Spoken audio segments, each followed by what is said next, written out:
Hi, ನಿನ್ನ ಜೊತೆ ನನ್ನ ಕತೆ ಧಾರಾವಾಹಿಯ ಮುಂದಿನ ಸಂಚಿಕೆಯನ್ನು ತಿಳಿಸ್ತಾ ಹೋಗ್ತೀನಿ. ಯಾರೆಲ್ಲ ನನ್ನ ಚಾನಲ್ನ ಫಸ್ಟ್ ಟೈಮ್ ನೋಡ್ತಾ ಇದ್ದೀರೋ ಪ್ಲೀಸ್ ಸಬ್ಸ್ಕ್ರೈಬ್ ಮಾಡಿ, ಹಾಗೆ ಲೈಕ್ ಮಾಡಿ. ಟಿವಿಗೂ ಮುಂಚೆ ನೋಡಿ ನಿನ್ನ ಜೊತೆ ನನ್ನ ಕತೆ ಸೀರಿಯಲ್. ಹಾಗೆ ಇವತ್ತಿನ ಸಂಚಿಕೆಯಲ್ಲಿ ಶ್ರವಣು ಹಾಗೆ ಶಾರದಾ ಹಾಗೆ ಲಚ್ಚಿ, ಅಜಿತಾ, ಭೂಮಿ ಎಲ್ಲರೂ ಸೇರಿಕೊಂಡು ಪಾರ್ಕಿಗೆ ಹೋಗಿರ್ತಾರೆ. ಪಾರ್ಕಲ್ಲಿ ಇಲ್ಲಿ ಅಜಿತಾ ಇದ್ದನು ಭೂಮಿಗೆ ಕೆಲವೊಂದು ಅಂದರೆ ಅವಳಿಗೆ ಎಕ್ಸಸೈಸ್ನ ಮಾಡ್ತಿರ್ತಾರೆ. ಲಚ್ಚಿ, ನಾನು ಮಾಡಿಸಿರೋ ಎಕ್ಸಸೈಸ್ಗೆ ಇಷ್ಟೊತ್ತಿಗೆ ಬಾಡಿ ಎಲ್ಲ ಹೆಂಗೆ ಹೂ ಥರ ಇರಬೇಕಿತ್ತು ಗೊತ್ತಾ, ಇದು ತುಕ್ಕಿಡ್ದಿರೋ ಕಬ್ಬಣ ಇದ್ದಂಗೆ ಅನಿಸುತ್ತೆ, ಎಷ್ಟು ಮಾಡಿದ್ರೂ ಬಾಡಿ ಸ್ಟಡಿನೇ ಆಗ್ತಿಲ್ಲ ಅಂತ ಅಂದ್ಬಿಟ್ಟು ಲಚ್ಚಿ ಇದ್ರಿಗೆ ಅಜಿತ ಹೇಳ್ತಿರ್ತಾನೆ. ಅವಾಗ ಅಯ್ಯೋ ಲಚ್ಚಿ, ಇದು ಮ್ಯಾಟ್ ಹೀಗಲ್ಲ ಕಣೋ, ನನಗೆ ಹೇಳ್ಕೊಟ್ಟು ಅವರಿಗೆ ಸುಸ್ತಾಯಿತು ಅನಿಸುತ್ತೆ, ಅದಕ್ಕೋಸ್ಕರ ನನಗೆ ಸುಸ್ತಾಯಿತು ಅಂತ ಹೇಳಲಾರ್ದೆ ಈ ಥರ ನಾಟಕ ಆಡ್ತಿರೋದು ಲಚ್ಚಿ ಅಂತ ಅಂದ್ಬಿಟ್ಟು ಇಲ್ಲಿ ಭೂಮಿ ಹೇಳ್ತಾಳೆ. ಏನೋ ನಾನು ನಾಟಕನ, ಸುಮ್ಮನೆ ಇರೋ ಅಂತ ಅಂದ್ಬಿಟ್ಟು ಹೇಳ್ತಾರೆ. ಅದೇ ರೀತಿ ಮಾತಾಡ್ತಿರ್ತಾರೆ. ಹಾಗೆ ಇಲ್ಲಿ ಶ್ರವಣು ಹಾಗೆ ಶಾರದನ ಕರ್ಕೊಂಡು ನೋಡು ಅಂತ ಅಂದ್ಬಿಟ್ಟು ಕೆಲವೊಂದು ಜಾಗನೆಲ್ಲ ತೋರಿಸ್ತಾ ಇರ್ತಾನೆ. ಹಾಗೆ ಇಲ್ಲಿ ದೇವಯಾನಿ ಇದ್ದಳು ಅಂದರೆ ಭದ್ರನಿಗೆ ಬರೋದಕ್ಕೆ ಹೇಳಿರ್ತಾಳೆ. ಅವಾಗ ನೋಡು ಅಲ್ಲಿದ್ದಾರೆ, ಅವ್ರನ್ನ ಹೇಗಾದರೂ ಮಾಡಿ ನೀನು ಹುಷಾರು, ಅಂದರೆ ಅಜಿತನೂ ಸಹಿತ ಅಲ್ಲೇ ಇರೋದ್ರಿಂದ ನೀನು ನೋಡಿಕೊಂಡು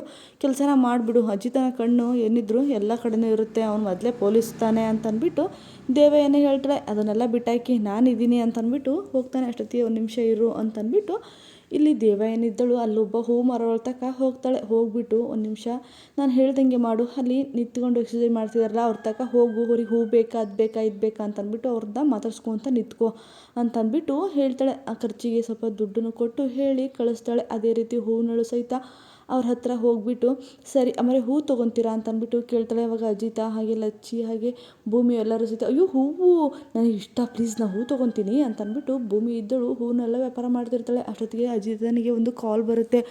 ಅಜಿತಾ ಸರಿ ಹೂ ತೊಗೊತಾ ಇರ್ರಿ ಅಂತ ಅಂದ್ಬಿಟ್ಟು ಫೋನೇ ಮಾತಾಡ್ತಾ ಸೈಡಿಗೆ ಹೋಗ್ತಾನೆ. ಅವಾಗ ಸರಿ ಇದೊಂದು ಒಳ್ಳೆ ಟೈಮ್, ಹೋಗು ಫಸ್ಟು ಅಂತ ಅಂದ್ಬಿಟ್ಟು ಭದ್ರನಿಗೆ ಇಲ್ಲಿ ದೇವಯಾನಿ ಸೊನ್ನೆನ ಮಾಡ್ತಾಳೆ. ಅದೇ ರೀತಿ ಇಲ್ಲಿ ಭದ್ರ ಇದ್ದನು ಇನ್ನೇನು ಓಡಿ ಅಂದರೆ ಶಾರದಾ ಇರೋ ಕಡೆ ಓಡಿ ಹೊರಡ್ತಾನೆ. ಕೈಲಿ ಇಂಜೆಕ್ಷನ್ನ ಹಿಡ್ಕೊಂಡು ಇನ್ನೇನು ಶಾರದಾ ಹತ್ರ ಹೋಗಬೇಕು, ಅವಳಿಗೆ ಇನ್ನೇನು ಚುಚ್ಚಬೇಕು ಅನ್ನೋದ್ರೊಳಗಡೆ ಅದನ್ನು ಅಜಿತಾ ನೋಡಿ ಅದನ್ನು ತಡೆದೇ ಬಿಡ್ತಾನೆ. ಅವಾಗ ಭದ್ರ ಭೂಮಿ ಅಂದರೆ ಅಜಿತನ ಕೈಗೆ ತಗಲಾಕೊಂಡ್ಬಿಡ್ತಾನೆ. ಅದನ್ನು ದೇವಯಾನಿ ನೋಡಿ ಅಶ್ಶೋ ದೇವ್ರೆ ಮುಗೀತು ನಮ್ಮ ಕತೆ ಅಂತ ಅಂದ್ಬಿಟ್ಟು ಮರದ ಸೈಡಿಗೆ ನಿಂತ್ಕೊತಾಳೆ.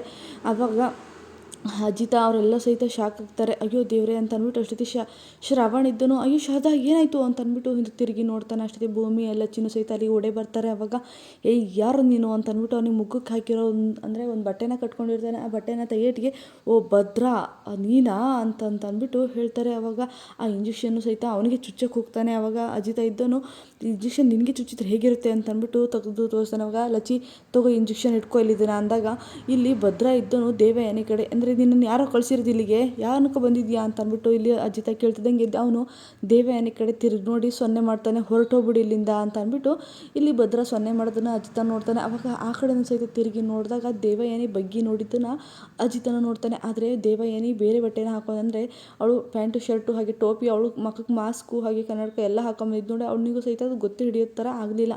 ಅಂದ್ರೂ ಸಹಿತ ಬಗ್ಗಿ ನೋಡಿದ್ದನ್ನ ಅಜಿತ ನೋಡ್ತಾನೆ. ಆದರೆ ಯಾರಿಗೂ ಸೊನ್ನೆ ಮಾಡಿದ್ದು ಯಾರವರು, ಯಾರು ಹೇಳೋರು ಅಂದಾಗ ಯಾರಿಲ್ಲ ಅಂತ ಅಂದ್ಬಿಟ್ಟು ಹೇಳ್ತಾನೆ. ಅವಾಗ ನಿನಗೆ ಹೀಗೆ ಬಿಟ್ಟರೆ ಸರಿಯಾಗಲ್ಲ ಅಂದು ಮಾವ ಫಸ್ಟ್ ಇವನ್ನ ಹಿಡ್ಕೊಂಡು ಹೋಗಿ ಲಚ್ಚಿ ತಗೋ ಈ ಮೆಡಿಷನ್ನ ಲ್ಯಾಬಿಗೆ ಕಳಿಸು, ನಾನು ಅವಾಗ ಅಂದರೆ ಆ ಸ್ಟೇಷನಿಗೆ ಫೋನ್ ಮಾಡಿ ಹೇಳ್ತೀನಿ ಅಂತ ಅಂದ್ಬಿಟ್ಟು ಅಜಿತ ಹೇಳ್ತಾನೆ. ಅವಾಗ ಸರಿ ಅಂತ ಅಂದ್ಬಿಟ್ಟು ಅಲ್ಲಿಂದ ಹೊರಡ್ತಾರೆ. ಆದರೆ ಅಜಿತ ಇದ್ದನು ಅಂದರೆ ಅವ್ರು ಯಾರು ಅಂತ ತಿಳ್ಕೊಳ್ಳೇಬೇಕು ನಾನು ಅಂತ ಅಂದ್ಬಿಟ್ಟು ದೇವಯಾನಿ ಹಿಂದೆನೇ ಓಡೋಗೋದಕ್ಕೆ ಶುರುವಾಗ್ತಾನೆ. ಇಲ್ಲಿ ಲಚ್ಚಿ ಹಾಗೆ ಶ್ರವಣ ಇದ್ದರು ಆ ರವಣಿನ ಕರ್ಕೊಂಡೋಗಿ ಸ್ಟೇಷನ್ಗೆ ಒಪ್ಪಿಸಿ ಹಾಗೆ ಭೂಮಿ ಇದ್ದಳು ಶಾರದನ ಕರ್ಕೊಂಡು ಮನೆಗೆ ಹೊರಡ್ತಾಳೆ. ಇನ್ನು ಅಜಿತ ಇದ್ದನು ದೇವಯಾನಿ ಹಿಂದೆ ಓಡಿ ಹೊರಡ್ತಾನೆ. ದೇವಯಾನಿ ಅವನಿಗೆ ಕಣ್ಣು ಮಾಡಿಸಿ ನಾನು ಹೇಗಾದರೂ ತಪ್ಪಿಸ್ಕೊಬೇಕು, ನಾನು ತಗಲಾಕೊಂಡೆ ಅಂದರೆ ನನ್ನ ಕತೆ ಮುಗೀತು ಅಂತ ಅಂದ್ಬಿಟ್ಟು ಓಡೋಗಿ ಅವಳು ಸಹಿತ ಒಂದು ಕಾರ್ ಹಿಂದೆ ಹೋಗ್ಕೊಂತಾಳೆ. ಅಷ್ಟೊತ್ತಿಗೆ ಅಜಿತನು ಸಹಿತ ಅಲ್ಲಿಗೆ ಹೋಗ್ತಾನೆ. ದೇವಯಾನಿ ಅದೇ ಕಾರ್ ಹಿಂದೆ ಹೊಕ್ಕೊಂಡಿರ್ತಾಳೆ. ಆದರೆ ಅಜಿತ ಅಲ್ಲೇ ಬಂದು ಹುಡುಕಿದ್ರು ಸಹಿತ ದೇವಯಾನಿ ಕಾಣ್ತಾ ಇರಲ್ಲ. ಆದರೆ ಹೇಗಾದರೂ ಮಾಡಿ ಹುಡುಕ್ಲೇಬೇಕು ಅಂತ ಅಂದ್ಬಿಟ್ಟು ಇಲ್ಲಿ ಅಜಿತ ಪರದಾಡ್ತಿರ್ತಾನೆ. ಆದರೆ ದೇವಯಾನಿ ಆ ಕಾರ್ ಹಿಂದೆನೇ ಹೊಕ್ಕೊಂಡು ಹೇಗಾದರೂ ಮಾಡಿ ಇವನ್ನ ಕಣ್ಮರಿಸಿ ನಾನು ಓಡೋಗ್ಬೇಕಲ್ಲ ಅಂತ ಅಂದ್ಬಿಟ್ಟು ವೇಟ್ ಮಾಡ್ತಾ ಇರ್ತಾಳೆ. ಇನ್ನೇನು ಅಜಿತ ಆ ಕಡೆ ತಿರುಗಿ ನೋಡಬೇಕು ಅನ್ನೋದ್ರೊಳಗಡೆ ಆ ಕಡೆ ತಿರುಗಿ ನೋಡೋ ಥರ ಮಾಡ್ತಾಳೆ. ಅವಾಗ ಅಜಿತ ಆ ಕಡೆ ತಿರುಗಿ ನೋಡೋದ್ರೊಳಗಡೆ ಕಣ್ಣಿಗೆ ಮಣ್ಣನ್ನು ಎರಚಿಬಿಟ್ಟು ಅಲ್ಲಿಂದ ಓಡಿ ಹೋಗ್ತಾಳೆ. ಅವಾಗ ಯಾವುದೋ ಒಂದು ಹುಡುಗ ಬಂದುಬಿಟ್ಟು ನೀರನ್ನ ಕೊಡ್ತಾನೆ. ಅವಾಗ ಮುಖನ ಅವನು ತೊಳ್ಕೊಂಬಿಟ್ಟು ಸುತ್ತ ಹುಡುಕ್ತಾನೆ. ಅಷ್ಟೊತ್ತಿಗೆ ದೇವಯಾನಿ ಅಲ್ಲಿಂದ ತಪ್ಪಿಸ್ಕೊಂಡಿರ್ತಾಳೆ. ಅಯ್ಯೋ ನನ್ನ ಕಣ್ಣಿದ್ರಿಗಿದ್ದು ತಪ್ಪಿಸ್ಕೊಂಡ್ಬಿಟ್ಲಲ್ಲ ಅಂತ ಅಂದ್ಬಿಟ್ಟು ಕಾರಿನ ಹಿಂದೆ ಹೋಗಿ ನಿಂತ್ಕೊಂಡು ನೋಡಿದಾಗ ಅಲ್ಲೊಂದು ಕೆಳಗಡೆ ವಾಚ್ ಬಿದ್ದಿರುತ್ತೆ. ಅಂದರೆ ಆ ವಾಚು ದೇವಯಾನಿದೇ ಆಗಿರುತ್ತೆ. ಆ ವಾಚ್ನ ಕೈ ಎತ್ಕೊತಾನೆ. ಈ ವಾಚ್ನ ನಾನು ಎಲ್ಲೋ ನೋಡಿದ್ನಲ್ಲ ಅಂತ ಅಂದ್ಬಿಟ್ಟು ನೆನಪು ಮಾಡ್ಕೊಂಡಾಗ ಅಂದರೆ ಅಜಿತ ಮೈಸೂರಿಂದ ಅಂದರೆ ಹೊರಗಡೆ ದೇಶದಿಂದ ಅಂದರೆ ದೇವಯಾನಿ ಅಮ್ಮನಿಗೆ ಗಿಫ್ಟಾಗಿ ತಂದಿರೋ ವಾಚು, ಇದು ತುಂಬ ಕಾಸ್ಟ್ಲಿ ವಾಚು ಅಂತ ಅಂದ್ಬಿಟ್ಟು ಕೊಟ್ಟಿದ್ದು, ಹಾಗೆ ಮಾತಾಡಿದ್ದು ನೆನಪನ್ನ ಮಾಡ್ಕೊತಾನೆ. ಅವಾಗ ಅಂದರೆ ಇದು ಲಚ್ಚಿ ತಂದು ದೇವಯಾನಿ ಅಮ್ಮ ಕೊಟ್ಟಿದ್ದು, ಹಾಗಾದರೆ ಇದನ್ನೆಲ್ಲ ಮಾಡಿದ್ದು ದೇವಯಾನಿನ, ಹಾಗಾದರೆ ಇಲ್ಲಿ ನಿಂತಿದ್ದು ದೇವಯಾನಿನ ಅಂತ ಅಂದ್ಬಿಟ್ಟು ಅಜಿತ ಅನುಮಾನ ಪಡೋದಕ್ಕೆ ಶುರುವಾಗ್ತಾನೆ. ಅದೇ ರೀತಿ ಲಚ್ಚಿದು ಸಹಿತ ಸ್ಟೇಷನ್ಗೆ ಆ ಭದ್ರನ್ನ ಸೇರಿಸ್ಬಿಟ್ಟು ಮನೆಗೆ ಬರ್ತಾನೆ. ಇಲ್ಲಿ ಅಜಿತ ಇದ್ದನು ಮನೆ ಒಳಗಡೆ ಇರ್ತಾನೆ. ಮನೇಲಿ ಎಲ್ಲರಿಗೂ ಸಹಿತ ಶಾಕ್ ಆಗುತ್ತೆ. ಅಯ್ಯೋ ದೇವ್ರೆ, ಶಾರದನ ಮೇಲೆ ಯಾರು ಅಟ್ಯಾಕ್ ಮಾಡೋದಕ್ಕೆ ಸಾಧ್ಯ ಅಂತ ಅಂದ್ಬಿಟ್ಟು ಯೋಚನೆ ಮಾಡ್ತಾ ಕೂತಿರ್ತಾರೆ. ಅಷ್ಟೊತ್ತಿಗೆ ಲಚ್ಚಿ ಬಂದುಬಿಟ್ಟು, ಹೌದು ಅಣ್ಣ, ಅಂದರೆ ಅವನ್ನ ಸ್ಟೇಷನ್ಗೆ ಒಪ್ಪಿಸಿ ಬಂದಾಯಿತು, ಹಾಗೆ ಅಂದರೆ ಆ ಇಂಜೆಕ್ಷನ್ನ ಲ್ಯಾಬಿಗೆ ಕೊಟ್ಕಳಿಸಿದ್ದೀವಿ ಅಂತ ಅಂದ್ಬಿಟ್ಟು ಹೇಳ್ತಾನೆ. ಅವಾಗ ಸರಿ ಅಂತ ಅಂದ್ಬಿಟ್ಟು, ಇವಾಗ ಯಾರು ಈ ಥರ ಮಾಡೋದಕ್ಕೆ ಸಾಧ್ಯ ಅಂತ ಅಂದ್ಬಿಟ್ಟು ಎಲ್ಲರೂ ಸಹಿತ ಕೇಳ್ತಾರೆ. ಅತಿ ಶೀಘ್ರದಲ್ಲೇ ಗೊತ್ತಾಗುತ್ತೆ, ನಮ್ಮ ಹತ್ರನೇ ಇದ್ದಾರೆ ಅವ್ರು ಯಾರು ಅಂತ ನಿಮಗೆ ಈಗ ಆದಷ್ಟು ಬೇಗ ಗೊತ್ತಾಗುತ್ತೆ ಅಂತ ಅಂದ್ಬಿಟ್ಟು ಅಜಿತ ಹೇಳ್ತಾನೆ. ಅದೇನಾದರೂ ಆಗೋಗಿರಲಿ, ಆದರೆ ಅವನು ಬಂದ್ಬಿಟ್ಟಿಗೆ ಅದು ಯಾರೇ ಆಗಿರಲಿ ಅಜಿತ, ಅವ್ರಿಗೊಂದು ಗತಿ ಕಾಣಿಸ್ಲೇಬೇಕು. ನಮ್ಮ ಶಾರದ ಮೇಲೆ ಇಷ್ಟೊಂದು ಸೇಡನ್ನ ತೀರ್ಸ್ಕೊತಿದ್ದಾರೆ ಅಂದರೆ ಅವ್ರನ್ನ ಸುಮ್ಮನೆ ಬಿಡೋ ಹಾಗೆ ಇಲ್ಲ.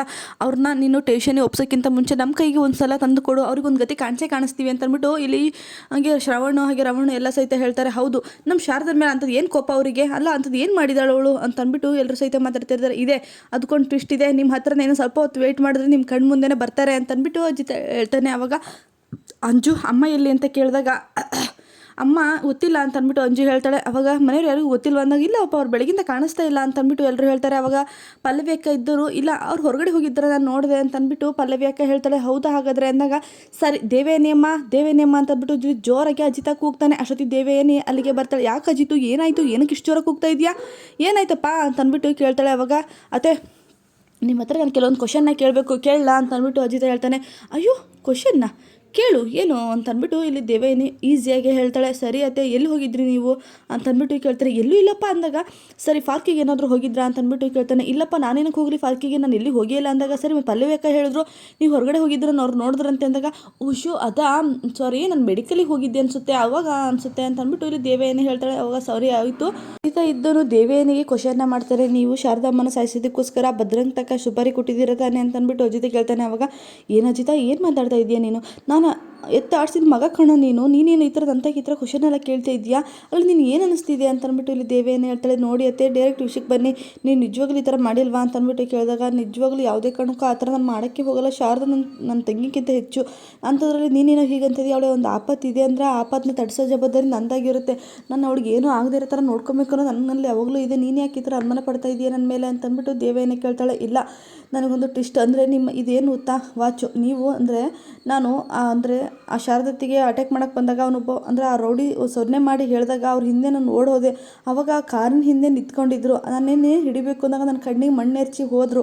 ಇನ್ನು ಅವ್ರು ಹೋದ್ಮೇಲೆ ಅವ್ರು ನಿಂತಿರೋ ಜಾಗದಲ್ಲಿ ನೋಡಿದಾಗ ನನಗೆ ಈ ವಾಚ್ ಸಿಕ್ತು. ಈ ವಾಚ್ ಯಾರ್ದು ಹೇಳಿ ನೋಡೋಣ ಅಂದಾಗ, ಈ ವಾಚ್ ಯಾರ್ದು ಏನೋ ಗೊತ್ತಿಲ್ಲ, ನನ್ನ ವಾಚ್ ನನ್ನ ಹತ್ರನೇ ಇದೆ ಅಂತ ಅಂದ್ಬಿಟ್ಟು ಇಲ್ಲಿ ದೇವಯಾನಿ ಹೇಳ್ತಾಳೆ. ಅವಾಗ ಸರಿ ಬನ್ನಿ ಆ ವಾಚನ್ನ ತೋರಿಸಿ ಬನ್ನಿ ಅಂತ ಅಂದ್ಬಿಟ್ಟು ಅಜಿತ ಕೇಳ್ತಾನೆ. ಅಯ್ಯೋ ಅದು ರೂಮಲ್ಲಿ ಇದೆ ಅಂದಾಗ, ಸರಿ ಬನ್ನಿ ಅಂದಾಗ, ಅದ್ರ ಕೀ ಇಲ್ಲ ನನ್ನ ಹತ್ರ ಅಂದಾಗ, ಸರಿ ಬನ್ನಿ ಅದು ಎಲ್ಲಿದೆ ಅಂತ ತೋರಿಸಿ, ಅಂದರೆ ಆ ಕಬೋರ್ಡ್ ಹೊಡೆದಾದ್ರೂ ನಾನು ಆ ವಾಚನ್ನು ನೋಡಲೇಬೇಕು ಅಂತ ಅಂದ್ಬಿಟ್ಟು ಅಜಿತ ಹೇಳ್ತಾನೆ. ಇನ್ನು ದೇವಿಯನ್ನು ತಪ್ಪಿಸ್ಕೊಳ್ಳೋದಕ್ಕೋಸ್ಕರ ಏನು ಪ್ಲ್ಯಾನ್ನ ಮಾಡ್ತಾಳೆ, ಈ ಅಂದರೆ ಶಾರದನಿಗೆ ಅಟ್ಯಾಕ್ ಮಾಡೋಕ್ಕೆ ಹೇಳಿದ್ದು ಇವಳೇ ಅಂತ ಅಂದ್ಬಿಟ್ಟು ಅಜಿತನಿಗೆ ಕನ್ಫರ್ಮಾಗಿ ಗೊತ್ತಾಗಿರುತ್ತಾ, ಅಥವಾ ಮನೆಯವ್ರ ಮುಂದೆ ಎಲ್ಲ ಇವಳು ಮುಖವಾಡ ಕಳಚಿ ಬೀಳಿಸ್ತಾನ, ನೆಕ್ಸ್ಟ್ ವಿಡಿಯೋದಲ್ಲಿ ತಿಳಿಸ್ತೀನಿ. ಯಾರೆಲ್ಲ ನನ್ನ ವಿಡಿಯೋನ ಕೊನೆ ತನಕ ನೋಡಿದ್ದೀರೋ ಎಲ್ಲರಿಗೂ ಹೃದಯಪೂರ್ವಕ ಧನ್ಯವಾದಗಳು.